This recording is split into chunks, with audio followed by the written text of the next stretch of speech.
दिल्ली में इस बार नवरात्र का माहौल थोड़ा सा गर्म हो सकता है और इसका कारण है बीजेपी विधायक रविंदर सिंह नेगी का एक बयान। यह बयान दिल्ली की पटपटगंज विधानसभा से आया है, जहां नेगी ने ऐलान किया कि वह नवरात्र में पहाड़गंज क्षेत्र में मीट की दुकानों को नहीं चलने देंगे।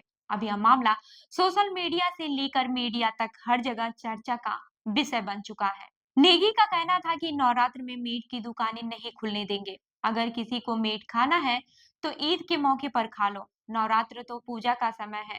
उनके इस बयान से वहां की मुस्लिम आबादी और बीजेपी के विरोधी दोनों ही भड़क गए।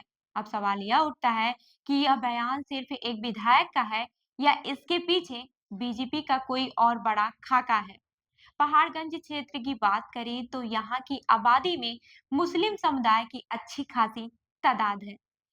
इस इलाके में रमजान के दौरान रातों में रौनक रहती है और मीट की दुकानें देर रात तक खुली रहती हैं। यह समय होता है जब मुस्लिम समुदाय अपना रोजा तोड़ते हैं और खास तौर पर मीट से बनी चीजें बनाकर खाते हैं। अब नेगी का यह बयान उस इलाके के लिए ही नहीं बल्कि पूरे दिल्ली के लिए भी चौंकाने वाला है। नेगी ने यह भी कहा है कि नवरात्रि के दिनों में पूजा और उपवास होते हैं, ऐसे में मीट की दुकानें बंद रहनी चाहिए। उनका कहना था कि इस दौरान समाज की धार्मिक भावनाओं का सम्मान करना जरूरी है। हालांकि यह बयान कई सवाल भी खड़े कर रहा है।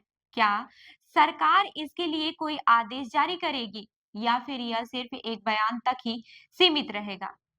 नेगी का एक और बयान इन दिनों खूब सुर्खियों में है। उन्होंने हिमाचल प्रदेश में ईद के दौरान बच्चों के लिए सफेद टोपी और कुर्ता पजामा पहनने के आदेश पर भी निशाना साधा। उनका कहना था कि कांग्रेस सरकार एक विशेष धर्म को छूट दे रही है, जो बिल्कुल गलत है। उनका आरोप था कि कांग्रेस अपनी राजनीति के तहत एक विशेष समुदाय को फायदा पहुंचाने की कोशिश कर रही है।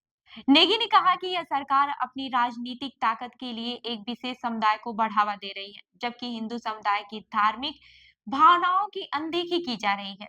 इसके अलावा उन्होंने कर्नाटक के deputy CM DK Shivakumar के आरक्षण संबंधी बयान पर भी तीखी प्रतिक्रिया दी। उनका कहना था कि यह लोग सिर्फ एक विशेष जात के लिए काम करते हैं और बाकी को नजरअंदाज करते हैं। बीजेपी विधायक ने राजीव कुमार सुमन के उस बयान पर भी टिप्पणी की जिसमें उन्होंने राणा सांगा को लेकर एक विवादित बयान दिया था। सुमन नेगी ने कहा था कि अगर कोई औरंगजेब और बाबर का समर्थन करता है तो उन्हें पाकिस्तान जाना चाहिए। नेगी का मानना है कि देश में ऐसे लोगों की कोई जगह नहीं होनी चाहिए जो भारत के गौरवशाली इतिहास को नकारते हो। यह सवाल भी खड़ा हो रहा है कि क्या दिल्ली की बीजेपी सरकार इस मुद्दे पर कोई सख्त कदम उठाएगी या यह सिर्फ एक बयान तक ही सीमित रहेगा। राजधानी में नवरात्र के दौरान धार्मिक भावनाओं को लेकर पहले भी विवाद हो चुका है, लेकिन इस बार स्थिति थोड़ी अलग हो सकती है। अब देखना यह होगा कि बीजेपी अपनी चुनावी रणनीतियों को लेकर कैसे आगे बढ़ेगी। क्या इस तरह के बयान पार्टी की नीति का हिस्सा है या यह केवल कुछ नेताओं के व्यक्तिगत विचार है? इन सब का जवाब तो वक्त ही बताएगा, लेकिन इतना तो तय है कि इस बयान ने दिल्ली के राजनीति का माहौल को गरमा दिया है। तो इस खबर पर क्या है आपकी राय, हमें जरूर बताएं और ऐसे ही अन्य खबरों के लिए देखते रहिए जन दर्पण न्यूज। धन्यवाद।